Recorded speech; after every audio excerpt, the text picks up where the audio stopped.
London The unfortunate shillings. truth is that Critics there are has quick been to point almost out that zero this is stakeholder the engagement. Of massive course, we have food and engaged some entertainment people, budget but the allocated for stakeholders Parliament who matter. alone. I They have highlight this huge tried to figure look for as any a really association which glaring was contrast to the we consulted. don't have enough money claim that's being The used to initial justify cutting intern pay. discussion to have a And the policy contrasts was continue. there. 315 million Ugandan shillings. This is the individual car allowance that is allocated for each and every one of the 556 incoming lawmakers and the next parliament. So the crucial point for the critics really relies on this exact juxtaposition. They are placing unpaid intern doctors, the ones handling 75% of hospital operations on those crazy 48-hour shifts, right next to lawmakers who are receiving massive food, entertainment, and vehicle allowances. Their primary argument here is that the issue isn't an actual lack of national funds, but rather a lack of prioritization for healthcare workers. Section 5, pushback from medical professionals. So, how is the medical community actively responding to this 2026 policy? Well, the reaction online has been incredibly swift. On social media, Dr. Mirambe Joel writes, it's dangerous for junior doctors to work without pay for a full year. How will they feed, pay rent, take care of expenses? And this really humanizes the fear that these young professionals are feeling. They're asking incredibly practical questions. How can they possibly survive, let alone provide safe medical care, with absolutely zero income for their basic living costs? And this resistance isn't just online, it's highly organized. Dr. Frank Asingwe, the president of the Uganda Medical Association, states, the policy subjects medical graduates to an additional year of intensive clinical work while removing the facilitation that has traditionally enabled them to meet basic living costs. The UMA represents doctors nationwide, and they are officially, formally rejecting these proposed changes. To build their argument, the UMA points to a really glaring disparity when you compare Uganda to other African nations. While Uganda is proposing to pay its interns 0 shillings, interns in Kenya receive the equivalent of 5.5 million Ugandan shillings, and in South Africa, it's nearly 12 million shillings. The UMA argues this massive gap is going to severely impact the morale and the long-term retention of Ugandan doctors. So to summarize, the Uganda Medical Association lays out a few core arguments. First, they argue the policy wrongly conflates academic university training with professional licensure. Second, it drastically increases the financial burden on the students themselves. Third, and perhaps the most concerning point, they warn it's going to exclude economically disadvantaged students, essentially turning medicine into a path that only the wealthy can afford. Ultimately, they're arguing that it shifts a public health system's cost directly onto the shoulders of private families. Which brings us to the end of our explainer today, leaving us with one profound, really lingering question. What does all of this mean for the future of medicine in Uganda? I mean, with a ratio of 1 doctor to 25,000 patients and a looming policy that requires an unpaid year of 40-plus hour shifts, how is the nation going to attract, train, and actually retain the medical workforce it so desperately needs? It's a hugely complex situation, and the stakes are incredibly high on all sides. Thank you so much for joining me to explore this critical issue today. Stay curious and keep learning. His rotations. Has he been caught drunk? Hey everyone, and welcome to this explainer. Let's just dive right in, because we've got a really fascinating and honestly highly debated topic on our hands today. We're looking at a monumental shift in Uganda's healthcare system. Specifically, we're talking about some sweeping changes to the country's medical internship program that are slated to hit in August 2026.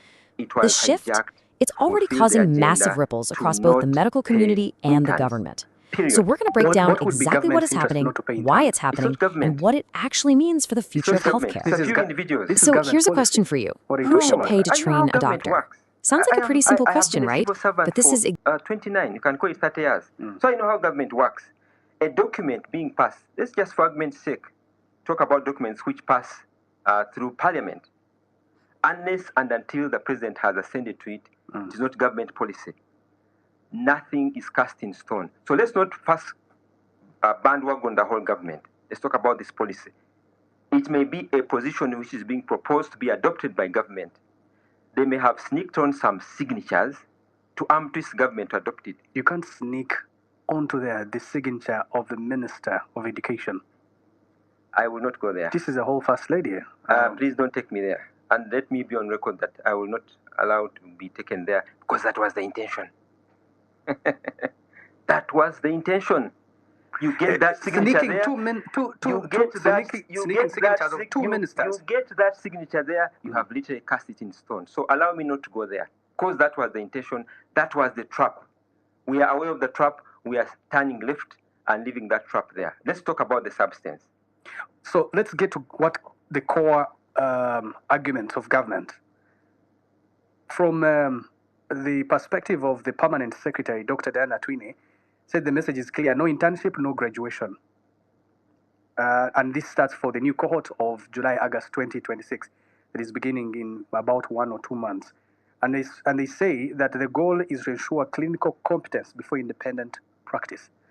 Why would you oppose such a policy? What's wrong with that? If you could let us in. Graduation, there are two kinds of graduation, and I want to clear this in the mind of the listeners. There is the ceremony. The president, people put on robes and that is just a ceremony. It can even happen 5 years after you finished. But you're talking about being qualified. It is when you sit your 5th year medical exam that you have and pass it, that you have satisfied the requirements for the award. And that's what they're trying to tinker with. And that's where the problem is. You enter university. The norm has been that after you finish, or the norm is, after you finish the 5 years, you are given your certificate. That is just a ceremony. You remember when transcripts used to take years in Makerere? Yes. So even if your transcript takes a year or 3 or 4, but as long as your 5th year results have been published, it means you have satisfied the requirements for the award. And therefore, you can take that, they call it provisional testimonial, anywhere in the world, including Uganda Medical Dental Practitioners Council, and you be registered. That is what they are withholding. Do you qualify after the 5 years? Yes. If you've passed? Yes. You qualify to be? Awarded. Yes.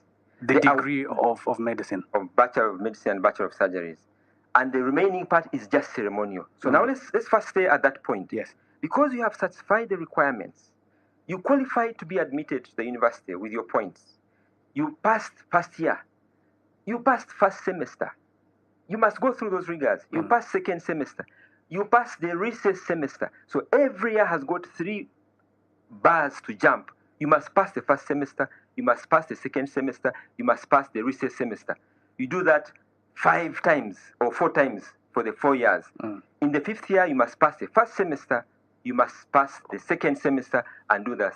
So 3 times 4, that is 12 times you've been tested and you have passed.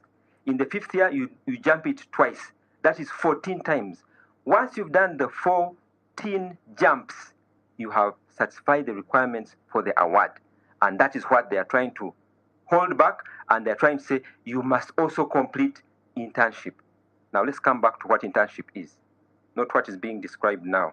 Because internship has been as old as medicine has been.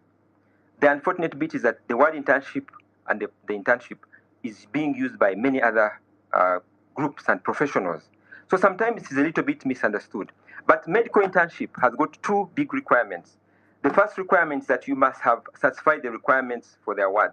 Therefore, you are now called a doctor, DR. You take that testimonial to the UMDPC, Uganda Medical Dental Practitioners Council. They register you. Those are the 2 requirements. Once you have got that provisional license, then you are sent to an internship center to work under Dr. Simwe's supervision. It means Dr. Simwe is dealing with Canary, who is a DR.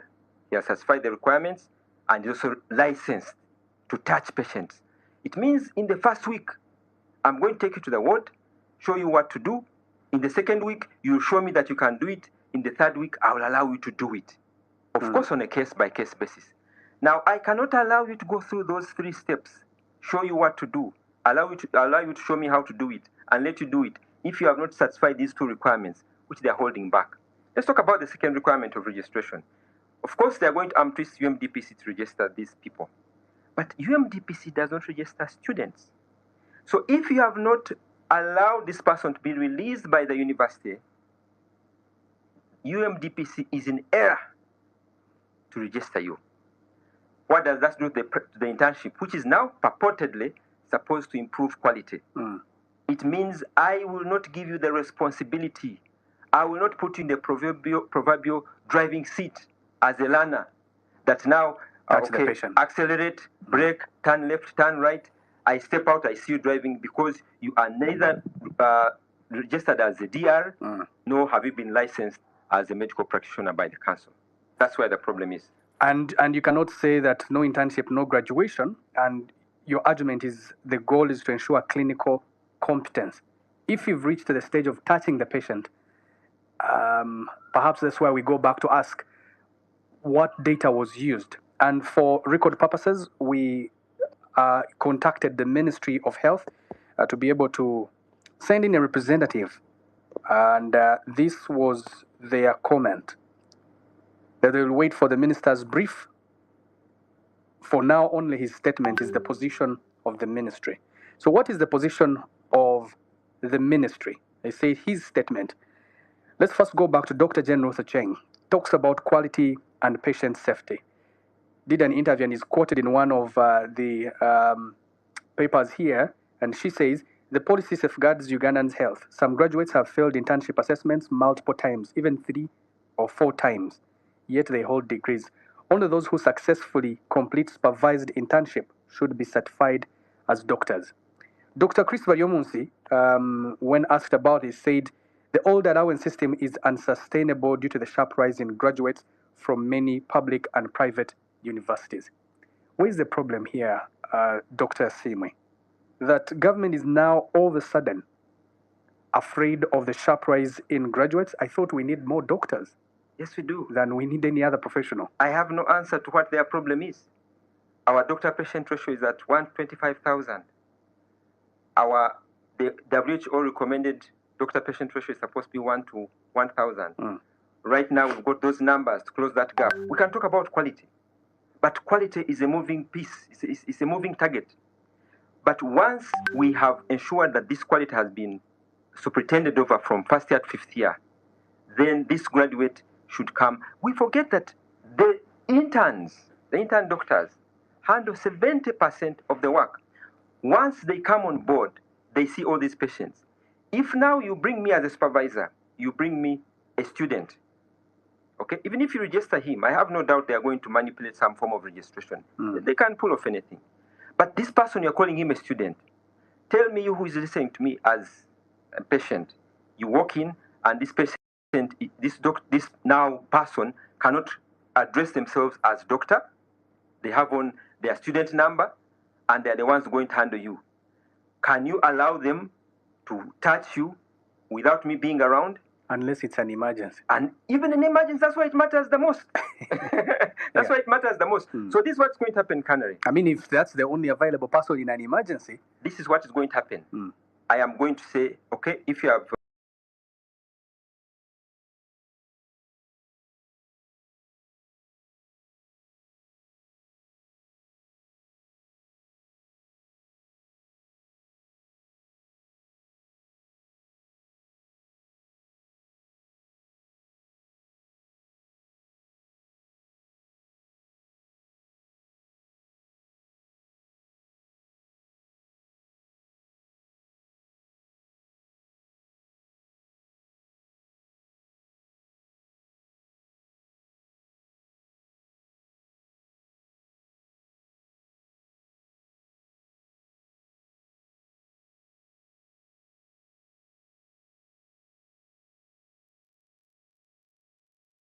including Uganda Medical Dental Practitioners Council, was their comment, that they will wait for the minister's brief. For now, only his statement is the position of the ministry. So what is the position of the ministry? They say his statement. Let's first go back to Dr. Jane Ruth Cheng. Talks about quality and patient safety. Did an interview and is quoted in one of the papers here, and she says, the policy safeguards Ugandans' health. Some graduates have failed internship assessments multiple times, even 3 or 4 times, yet they hold degrees. Only those who successfully complete supervised internship should be certified as doctors. Dr. Christopher Yomunsi, when asked about it, said the old allowance system is unsustainable due to the sharp rise in graduates from many public and private universities. What is the problem here, Dr. Simwe? That government is now all of a sudden afraid of the sharp rise in graduates. I thought we need more doctors. Yes, we do. Than we need any other professional. I have no answer to what their problem is. Our doctor-patient ratio is at 125,000. The WHO recommended doctor-patient ratio is supposed to be 1 to 1,000. Right now, we've got those numbers to close that gap. We can talk about quality, but quality is a moving piece. It's a moving target. But once we have ensured that this quality has been superintended over from first year to fifth year, then this graduate should come. We forget that the intern doctors, handle 70% of the work. Once they come on board, they see all these patients. If now you bring me as a supervisor, you bring me a student, okay? Even if you register him, I have no doubt they are going to manipulate some form of registration. They can't pull off anything. But this person, you're calling him a student. Tell me, you who is listening to me as a patient, you walk in and this patient, this now person cannot address themselves as doctor. They have on their student number and they're the ones going to handle you. Can you allow them to touch you without me being around? Unless it's an emergency. And even in emergency, that's why it matters the most. That's why it matters the most. So this is what's going to happen, Canary. I mean, if that's the only available person in an emergency. This is what is going to happen. I am going to say, okay, if you have students, please first wait for me. Let me first handle this emergency. You see? What I do right now is to tell my interns, intern, come, start, do this. But students, you are getting in my way. Because if you make an error, you don't have a legal cover. It's on me. So that's what baffles me about this government policy, that you, earlier drew a picture that you, one Dr. Frank Asimwe, you will be attending to half of the seating capacity of Nambola Stadium in the current times, because that's the ratio of doctor to patient. 1 to 25,000. 1 to 25,000. Yes, that's where we The recommended ratio of WHO is 1 to 1,000. 1,000. What is it like in the region? In the region, Kenya here is about between 10 and 8,000. I've had slightly different records, but they are around 10. Tanzania here, they're at 1 to 12,000. Rwanda is already almost at 5,000. They are much better because they are utilizing their human resource. Let me tell you one of the misconceptions that they have got. In developed countries, where their doctor-patient ratios are already very good, doctors literally start touching patients after they've done their masters. Okay? And I'll peel the onion for you very quickly. That is because during their training, they are almost not exposed to patients because of the number of students vis-a-vis the patients. Yes. So they work on models, on mannequins. So the stopgap that they put is that after your MBCHB, you immediately enroll in a membership program for another 6 years. So it is after your MBCHB and your MEd or your FCS or whatever fellowship, after all those two combined trainings, that then you're allowed to touch patients. Why do they do that? They already have the numbers, the doctor-patient ratio. They already have the disadvantage of not being able to touch patients. But we have our students able to touch patients. That's why we must go back and tell any university which is admitting 500, we should ask them, where are the hospitals that these students are going to practice from third year, fifth year? What is the bed capacity? What is the delivery numbers? How many mothers are delivering in those hospitals? What are the operation rates? How many operations are they doing?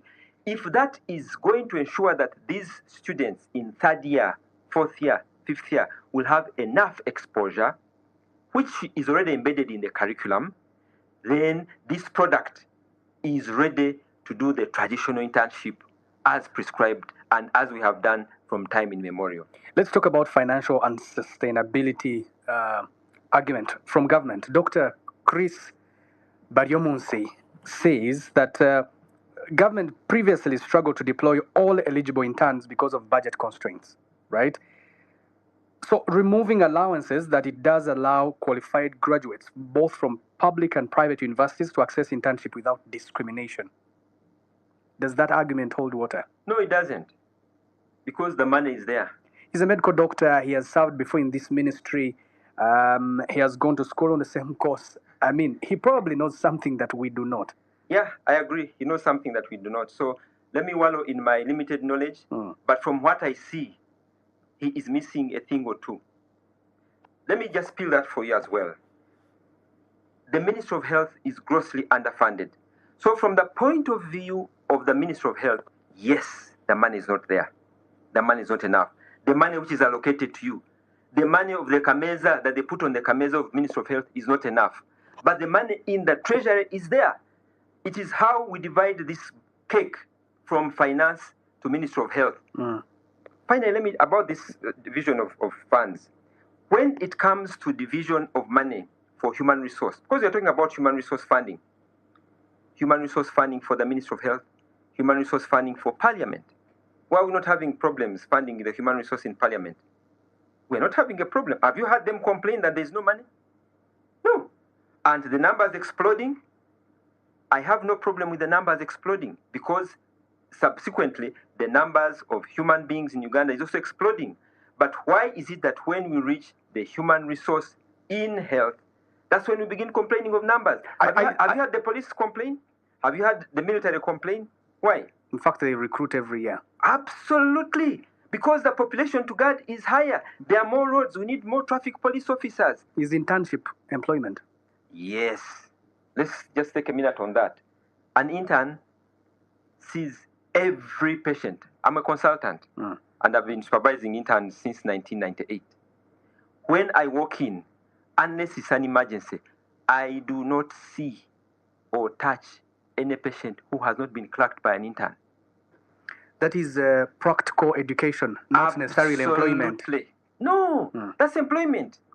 You can peel the onion of the employment. So if this person is seeing patients, is treating, and I can also add on that there are very many patients whom after the intern has told me that I received this patient, I did this, I will say, okay, that's fine, I endorse that decision. But that's going to be in the first 2 weeks. In the subsequent 3 weeks, 4 weeks that they're going to be with me, the intern is just going to give me a report. I admitted 14 patients, I discharged 10 of them, I have 3 remaining on the ward. And I won't even question him. That is the training. Isn't that person employed? Let's go to the law. Anyone who performs a duty for more than 21 days in a month, now I'm not a lawyer, is employed. But you can peel the onion on that one, and I'm not the legal expert. I've done internship before as an IT student. I performed duties Monday to Sunday, every day, morning to evening. It was not employment for me. That is the caveat. But this is before graduation. Yeah, that is the caveat I put, that the word intern or the internship has been used in very many professions. And in all fairness, I don't want to pour cold water on all the internships that are done, but medical internship, because we deal with lives. You see, that is why there is a prerequisite of you having qualified, you're qualified, and having been licensed to practice. Without those 2 preconditions, you cannot do internship. Plus, you must work in a center which is licensed to supervise and with a supervisor. So while it looks like it is training, it is work. You're actually working. So let's talk about the 2 qualifications. You are actually a certified medical doctor before internship. And you can actually stop there, and you can bear that title and use it for anything, except you are not going to be allowed to do independent medical practice unless you've done internship. But if you are not interested in clinical medicine, if you are interested in research, if you are interested in teaching, physiology, anatomy, biochemistry, if you are interested in public health, you can move away without doing internship, and you will be fine. No one will question your qualifications. So you mean that a family will fund a student for 5 years and fail to fund the same student for 1 year of internship? Can we put a human face to this? Absolutely. Do you know how many parents are struggling? Do you know how many students are paying for themselves? Do you know how many loans have been taken and have bulged? Do you know how many students have had to literally sell their souls to pay their way through the 5 year? Remember, it's a 5-year course. You at senior 6 with your colleagues, you all entered university. After 3 years, some of your friends finished. They took a walk, got jobs, they are now driving, they are married, they are having children, they are happening, life is going on. You are in your 4th year. You moved to the 5th year. Now they are saying even the 6th year, still go to your father to sell the remaining piece of land to support you. Daddy, I'm in Moroto. You see, things here are a bit expensive. Accommodation is further than it was when I was in Masaka. So instead of 300,000, now they are demanding 500,000. Is that fair? when this person is treating Ugandans. Let's get to what the president said in August 2024. The government does not have enough money to fund internships amid competing priorities like roads, security, among others. If someone was sponsoring you for 5 years, where does he stop now? These are the words of President. Yeah, my culture does not allow me to go toe to toe with my president, so I will let that You're pass. both presidents, but in different capacities. Let's go to the broader benefits. They say that this will reduce bureaucratic deployment delays. Come again? The government argues that this will reduce bureaucratic deployment delays. Let me just speak it to that. Stabilizes and improves hand competence. Yeah, but you're saying what has been done. Basically, that's what internship does. Making this person less eligible as a student. You know, every stage requires having passed the previous stage.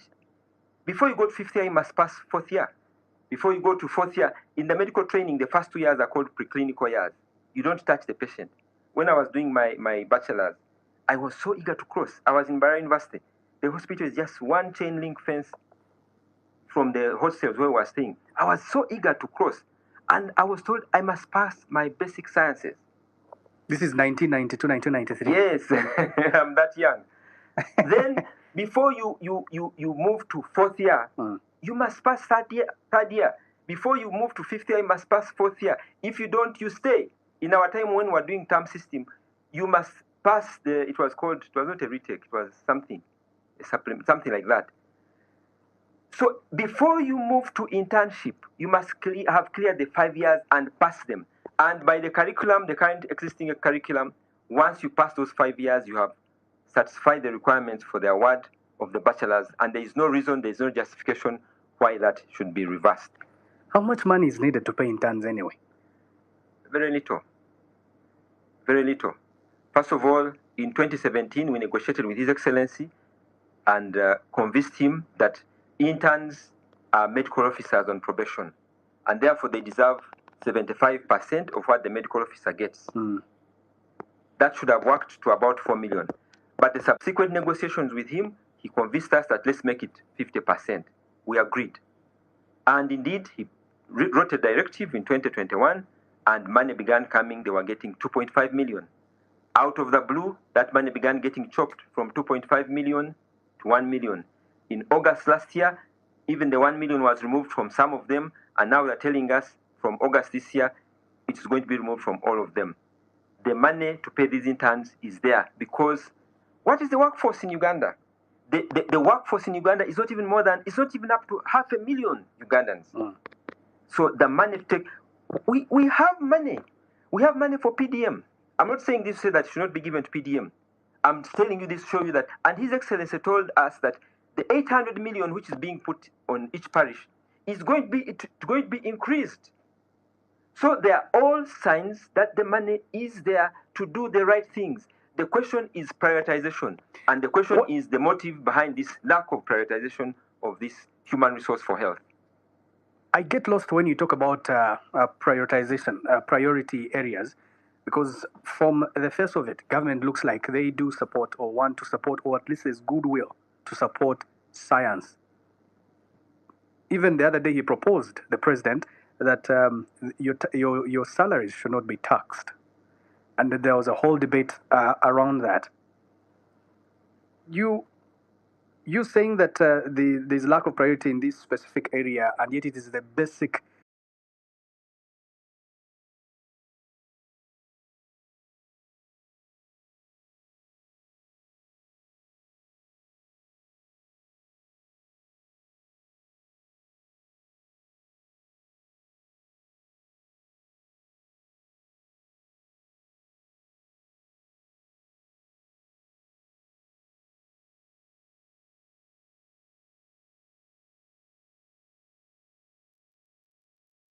support you. Daddy, I mean, scientists. Which better scientist there than the doctor? And why are you removing the most basic? By the way, the interns are the most easiest to pay because they are getting the lowest salaries. Even if you say let's give them 2.5, even if you say let's, it's It is a problem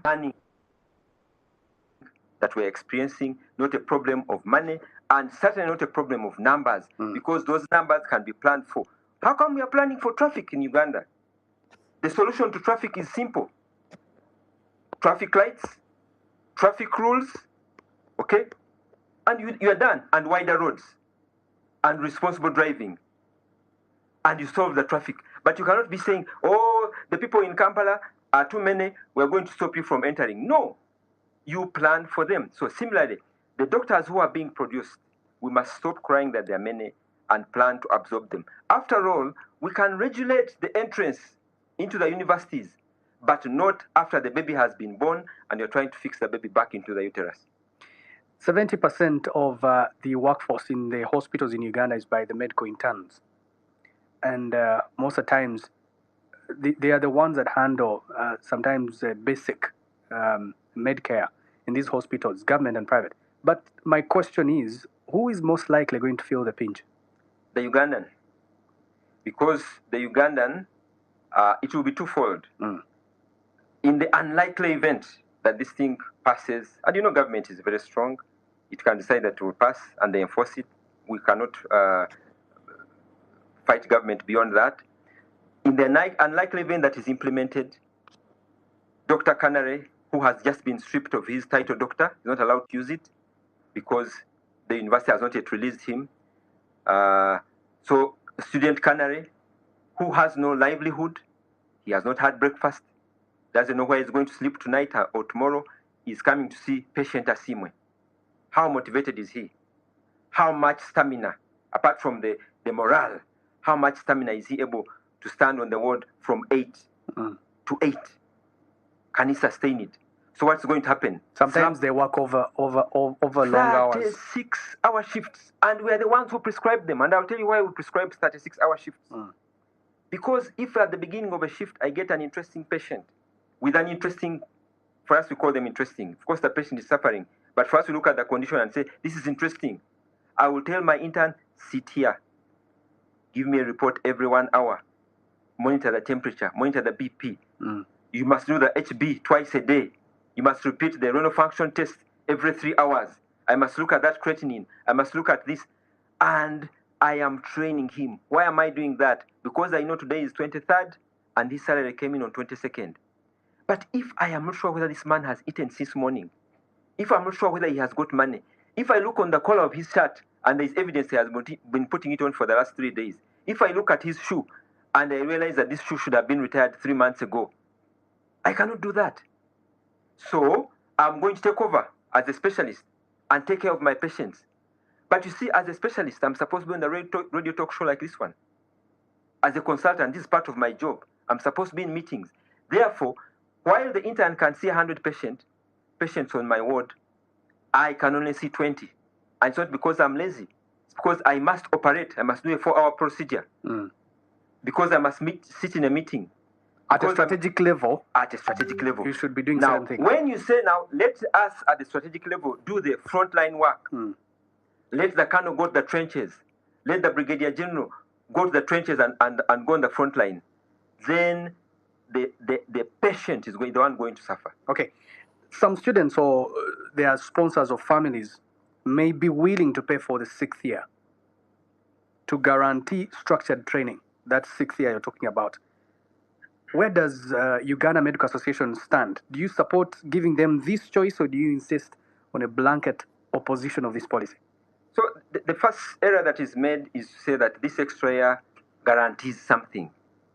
There is not a thing that we have not been doing. And the only thing they're introducing is 2 things.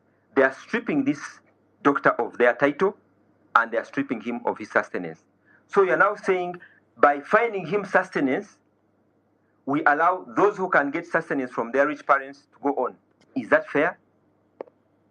A child from Chirhura who has struggled through their medical training, now finally they are finished, who cannot find money, should go and sit home and not do internship because they have no money. Is that fair when we begin leaving the training to the rich and those who can afford? And yet, these doctors are seeing Ugandan patients. You see, we might in training, But for the one patient, I will tell you, I had an accident. I broke my leg. The intern, I also had a cut on my hair, on my head. The person who sutured the cut in my head was an intern. So to me, It's personal. it is personal. It is a service which was provided. That person to me was not a student. He was a doctor. He provided a service. He was an employee of government. He was an extension. I thanked and I continue thanking government for having taken care of me through that intern. So that intern is doing work and is therefore is an employee and an extension of the service providing, although he's improving his skill. And I must say, finally, that this acquisition of skill is lifelong. I've been working for 30 years. I'm still training. I'm finishing off my training for transplant surgery. So because I am studying how to do transplant surgery, therefore I'm a student, therefore I'm not entitled to being paid. So the fact that this person is in that bracket where they're still acquiring certain skills must not make them a student to guarantee them not being paid. What stage is this policy as we speak? Because you're telling me that there are two appended signatures, one of the Minister of Education and the other of the Ministry of Health. You love the Minister of Education, and so do I. But let's skip out of our conversation for obvious reasons. Why?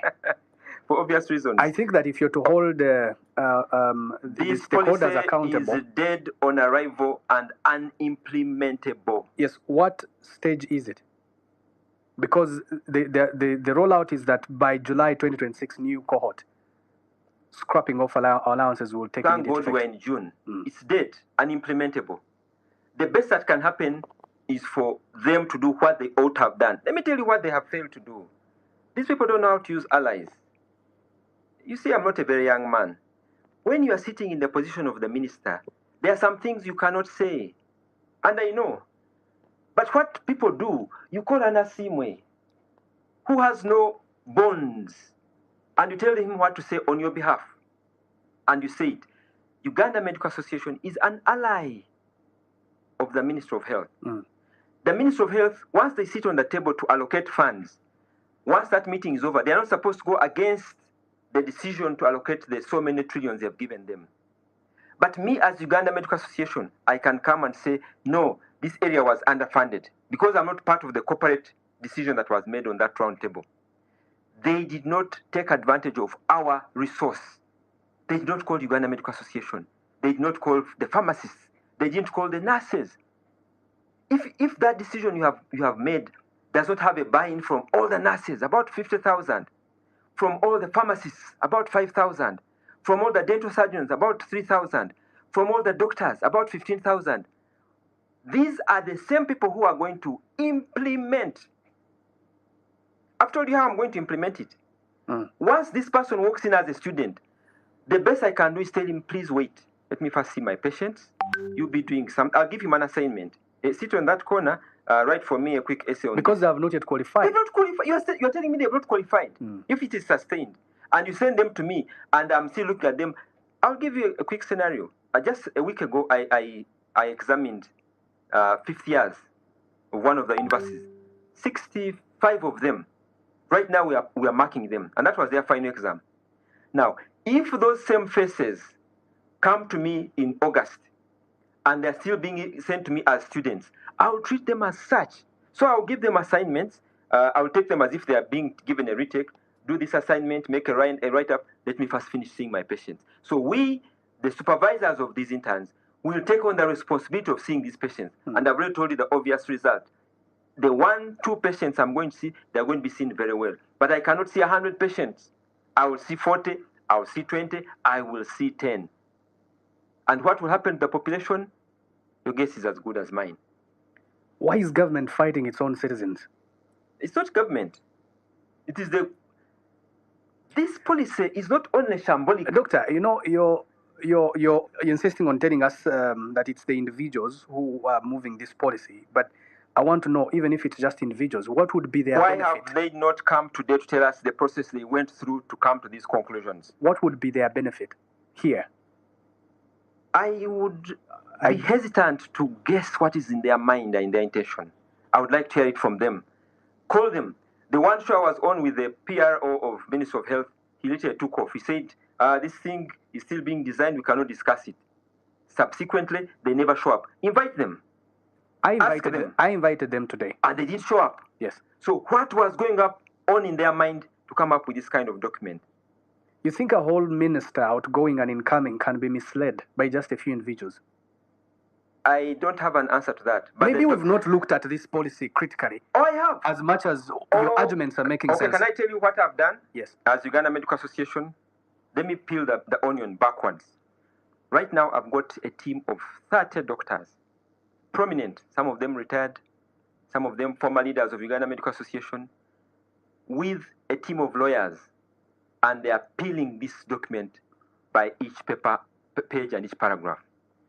Even when we caught wind in March, we released the document and a legal opinion. I'll share it with you. I have got another team composed of Uganda Medical Association, Pharmaceutical Society of Uganda, the Nursing Association, the names I don't remember very well, the dental surgeons, the clinical officers, they're also interested, and now the medical student group. So the form size for interns, about 3,000 of them, form size for the medical students, about 30,000 of them. 30,000 medical students are looking at this document. The student nurses, they're also about 15,000. The bachelor's nurses, they are looking at this document. We have looked at this document. Don't think my conclusions are based on sentiments. It is draconian, it is shambolic, and it is dead on arrival. It cannot fly. You've sharpened your knives to oppose a government policy. That comes at a cost. Are you willing to pay the price? Name the price. Government previously has proposed things that have been quite unpopular, and they have passed. We even reached highest levels of legislation, and they have passed. I have no dispute about that. Yes, like I told you, government can say we want a road to go through where the building of NBS is, and they will. But the cost is two-way. And that's what we are trying. You see, what I'm doing now is what I should have done if I had been called to the caucus that was discussing this draft. You know, let me give you a quick scenario. Just to assume that there was one. AI did the job. let me give you a quick scenario. Yeah. You know why we are stuck with the Strait of Hormuz? Because the generals did scenario role playing, and I think the big man refused to listen to their scenarios. Now in Uganda it's worse. They didn't call the generals. I'm not trying to elevate myself to a rank of a general, although all my contemporaries are now generals. The guys I studied with are brigadier generals, major generals. So, but let's forget about that. The generals in these policies are the associations. If they had been called to scenario play, if we do this, this is what's going to happen. The justification for this is this. But just answer me. Why were the universities, the deans of the medical schools, why were they not consulted? Uganda Medical Dental Practitioners Council, not consulted. And I want someone to come out and dispute this information. And I've told you, it's very easy to come up with a list where you've got the signatories. But they were not consulted. After this policy is coming up. The final one. But the draft came in 2023. Something similar of reforms in medical internship. Okay, let me give you the genesis as I know it. I did my internship in 1996. By then, there was no need for a policy for internship because we were governed by the standing orders. We are civil servants, period. So why were you striking? Striking always happens. You can't go into the details. We can't go into the details of that. There's always higgy-haga all the time. So striking and not striking cannot be taken to judge whether things are going well or not. Okay. But in 1996, how much were you being paid? Before I joined internship, there had actually been a strike because the salary of an intern was 90,000 shillings. And that strike, which I need to check my record, was led by Dr. Bariomonsi as an intern at that time. The current Minister of Health. The current minister. I'm only 1 year behind him. I don't know about the age. But in the medical profession, I'm only 1 year behind him. So his group of interns led a strike. And as a result, we benefited. So when we came in, we were getting 180,000 Uganda shillings. It was doubled. It was doubled because of that strike. But at that time, there was no need for a policy. But when the tinkering with the money for interns continued. And when they began complaining about numbers, and genuinely when there began to be a complaint about quality, because the complaint about quality is genuine, it is there, okay? But the solution they're proposing is an amputation for a headache. So when those issues came up, then there was a need. And I was part of the group that pushed for an internship policy in 2017, 2018, and running. So by 2021, 2022, there were some drafts. 2023, there were some drafts. And I did attend some meetings which spoke to a need for an internship policy. One of the problems we experienced was that the interns in 2021, 2022 put a court injunction. So the process of working on the draft was halted. It is actually when I came into power that I asked the intern to withdraw that case so that the process can go on. Now, of course, now other intentions came in and they pushed us out, and then they sneaked in, because at that time the agenda for not paying was much higher than for quality and other things, internship centers. So we have been part of the move to have a policy, and that one we admit. We have been part of the initial discussions. But when it picked momentum and when they sneaked, you know how bills are passed in Parliament? In just the last hearing, someone can sneak in a clause and everything changes. So that is what happened. And once they sneaked in these clauses, they closed the door. I will tell you when they were passing it in Ginger. 3 of us, I will not mention them, from 3 different associations, tried to get to Ginger, and they blocked us. Why? I don't know. Now that it is out, why have you as Uganda Medical Association, Dr. Simwe, Mr. President, with your leadership, failed to secure a seat to submit a comprehensive position paper on this? Now you know that it is out there, it's going to be implemented in a month from now. But why have you not sought, first of all, for dialogue on this? No, we have. If you have not been called to submit, your submission is futile, okay?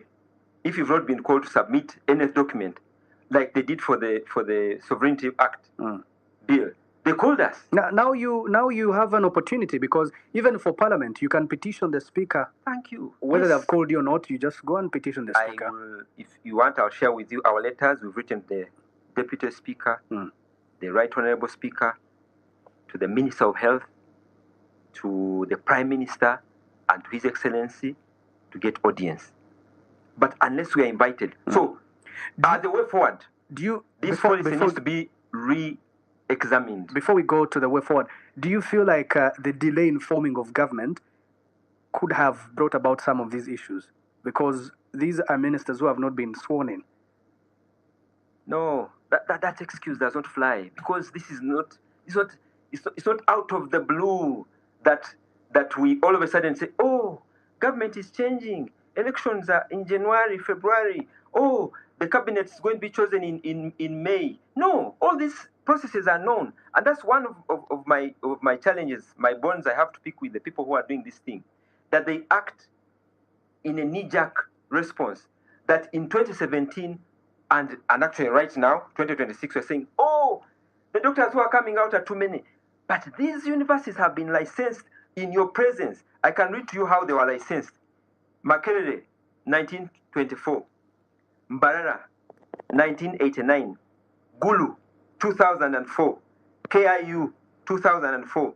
Clark University, 2008. Nkozi University, 2010. King Caesar University, initially as St. Augustine, 2012. Busitema, 2013. IUIU, 2014. Kabale University, 2015. St. Lawrence University, 2016. UCU, 2018. Soweto University, 2019. Lira University, 2023. 14 universities. And someone is sitting somewhere and being shocked. They were being licensed. They were being chartered. They were admitting. And someone is like, oh my God, now we have too many interns. Really? Is that not a lack of planning? That's where our problem is. As a professional body, it looks like all your hands are tied. What are the avenues available for you to push against this policy? I love that question. That's why I like being the president of Uganda Medical Association. Associations are like rebel outfits. We operate under no law. We are not a society. We are not a union. So you have no teeth to bite?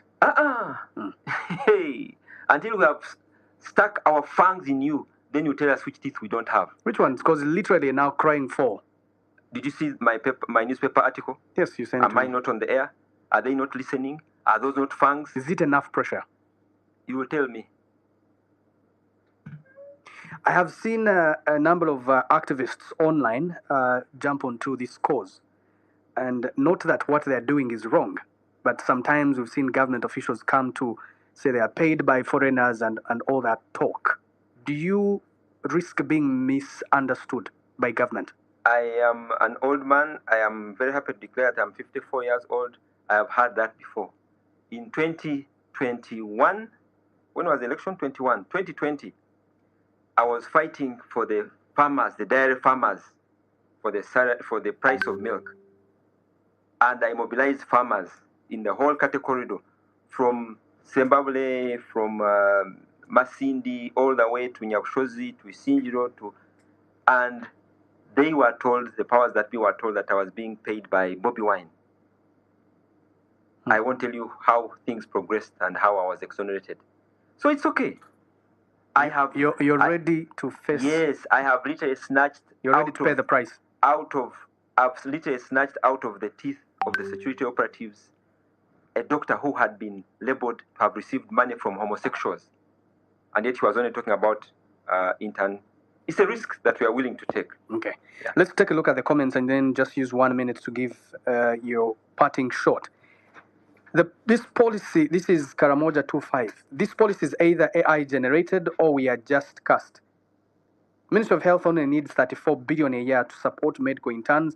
They are really support systems real support systems in the hospitals, but Parliament can get 166 billion to buy cars for MPs. Moses Munezero says it's unfortunate of what so-called doctors seated at the Ministry of Health, who were once medical students for 5 years, underwent medical internship for 1 year, paid allowances, knows all an intern passes through, and comes out today with what they're saying. It's so ashamed.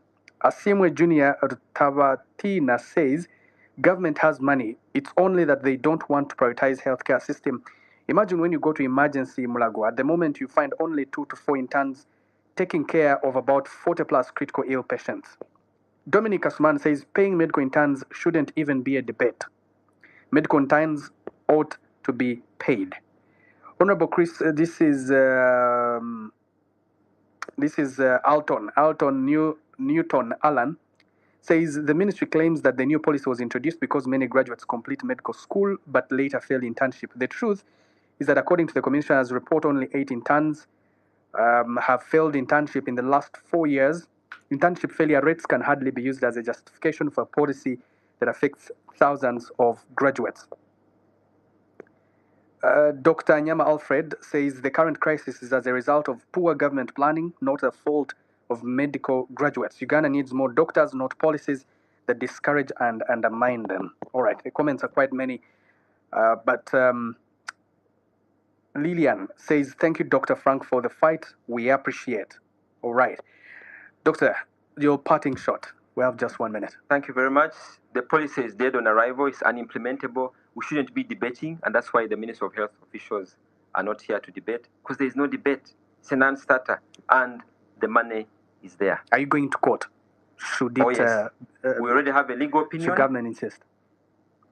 No question. We are going to court. Whether they will hold on until we go to court, that is their choice. But we have already challenged the withdrawal of payment of medical interns last year, August. That's already in court. It's already filed in the High Court. We're already preparing another court file or court case. I don't know how they call it in the legal jargon. And yes, if they don't pause it, if they don't get this policy to be readdressed and call the relative stakeholders to look at it, it's a good framework on which to start. We are surgeons. You go in, you remove the bad. I remove kidneys. I remove the bad kidney, leave the good one. I bring one from the other side, I put it in. So we can use this as a working document. There's no problem. Okay. Improve some areas, delete some areas, and we have a good document. The 2 months are enough. So it can actually be implemented by August, but after input from the relevant stakeholders. Dr. Frank Asimwe, it's been a pleasure having you here on The Big Talk. Thank you very much. Pleasure. Dr. Asimwe is the president of the Uganda Medical Association. If you have an opinion, Let's get those opinions on the space available now, and the hashtag is #NextBigTalk as we do get into something else. Big Talk returns tomorrow, 7 to 8. Thank you all of you for listening in. It's been a pleasure. Good evening.